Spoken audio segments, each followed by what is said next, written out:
এখন একটি খুব কমন অসুখ গ্যাস্ট্রিক আলসার সম্বন্ধে আলোচনা করব।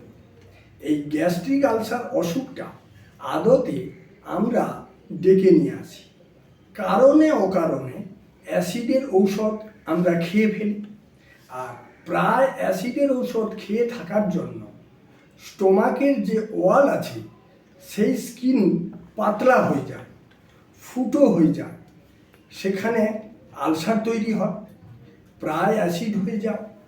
আমরা অনেকেই একটা নির্দিষ্ট টাইমে খাবার খাই না, একটা টাইমে টিফিন করলাম, আবার লাঞ্চটা অনেক পরে করছি, কিন্তু খিদে পেয়ে যাচ্ছে।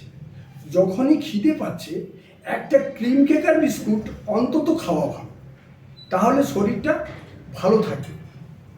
আর ওই গ্যাস্ট্রিক আলসারের উপরে যাদের অ্যালকোহল খাওয়ার হিস্ট্রি থাকে তাদের কিন্তু সাবধান, গ্যাস্ট্রিক ক্যান্সারও হতে পারে।